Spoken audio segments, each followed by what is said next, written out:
This is Eric from Wisdom Heart, and I received a beautiful comment/question from a reader who says, I often wonder how planning ahead relates to being in the moment. Be here now masters must have to make plans occasionally, right? Isn't that a beautiful inquiry? Because the surface mind, when it hears planning ahead, and when the surface mind hears being in the now, it does what the surface mind is conditioned to do. It sets up a polarized either or and potentially conflicting relationship. I can either plan ahead or I can be in the present moment, be in the now. And many of us who have been identified with planning ahead, building a future, moving towards the goals that we set, have discovered the tension and the anxiety and the suffering that being overly fixated and particularly identified with that perspective can bring. And so this be in the now, reside in the present moment, can it be experienced honestly as an antidote and as a medicine for calming down the nervous system and for offering a new orientation. But then we can be identified with that and then set up a new form of polarity. And the problem is that the conditioned surface mind is a polarizing, fragmenting perspective. Essentially, it sets up this relationship between this here, the self, and that there, the world.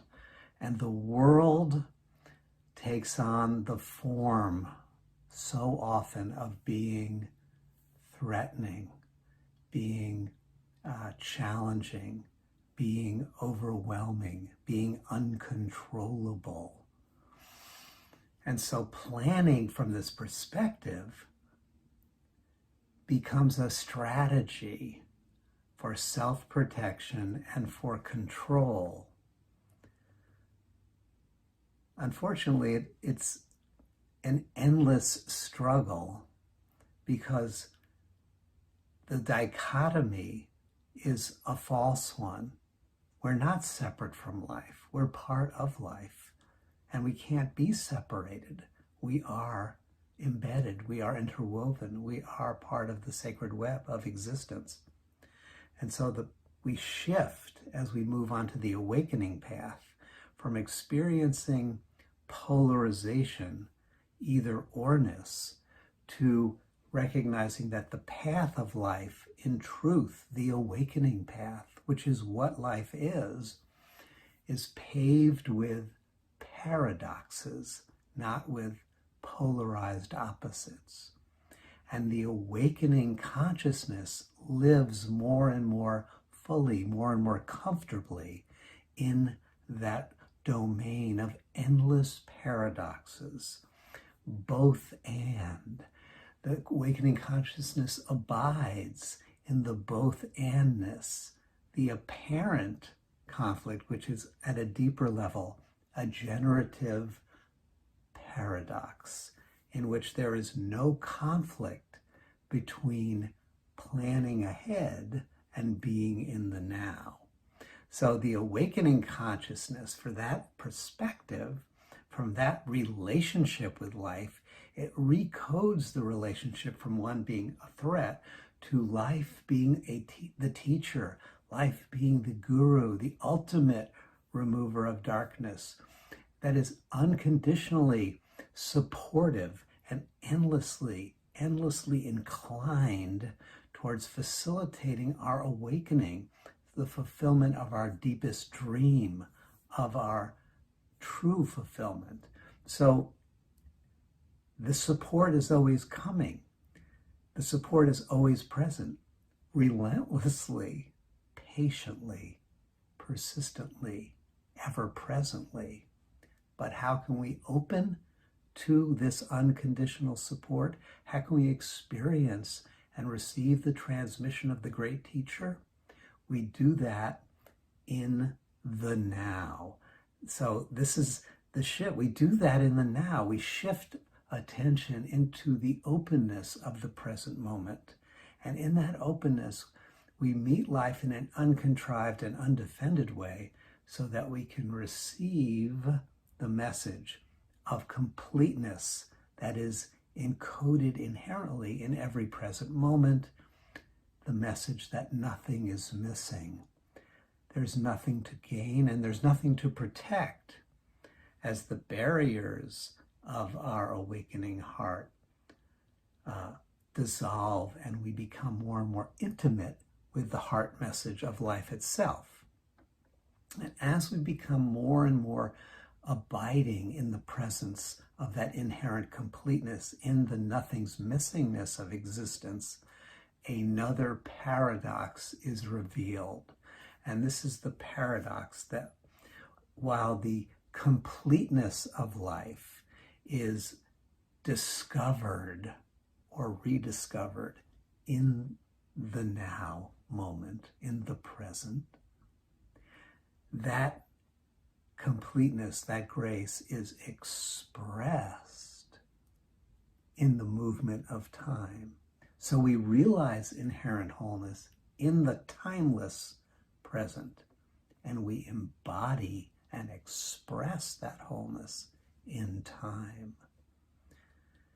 And this is super, super essential to embrace as the paradoxical gift of our incarnation, that capacity to simultaneously experience the wholeness in timelessness and to express it endlessly and evolvingly, if that's a word, in time. As we begin to move fully into that paradox, we discover something important. We discover the limits of our capacity for embodying presence and expressing blessings in time. We can realize it in the timeless, but we discover the blocks, the wounds, the knots in our embodiment that limit our capacity to fully and authentically express that grace. So what do we do with that discovery? This is where we're circle back to planning. We make planning into a spiritual practice. We make plans that are opening us up to vulnerably and curiously discover what life wants to teach us, how life is guiding us. So we're not designing plans as forms of self-protection and control, but we make plans as ways of deepening our capacity to bring the sacred openness of the eternal now into time. We make the plan and we step into it, and we don't know what's going to happen. In the Bhagavad Gita, Krishna teaches Arjuna over and over again, you have the right to work, but not to the fruits. It's another way of saying you can plan and then enter into that plan as a servant of life and as a student of the presence, so you can discover more and more congruently how you can express that grace and express that beauty, how you can untangle the knots, because you're going to meet them, not just within yourself, but in your situation, which are mirrors of the knots within. So we plan in this way. We plan to open, to discover, to deepen our capacity to embody and express the radiance. And when we do this, we will feel enlivened and we will feel vulnerable. There'll be a kind of tender joy and an embrace of the uncertainty that is a feature of deepening your awakening. So we don't need to, again, in that uncertainty, circle the wagons, and pull up the covers of self-protection. But we do need to, in our daily practice of meditation and in our daily practice of planning and taking action, familiarize ourselves more and more with the paradoxical sensations and experiences that arise when we wholeheartedly step into the expression and the offering of our gifts in life. So planning ahead and being in the present moment are the two wings of the dove, so to speak, that allow our spirit to soar into the unknown bliss of the next present moment.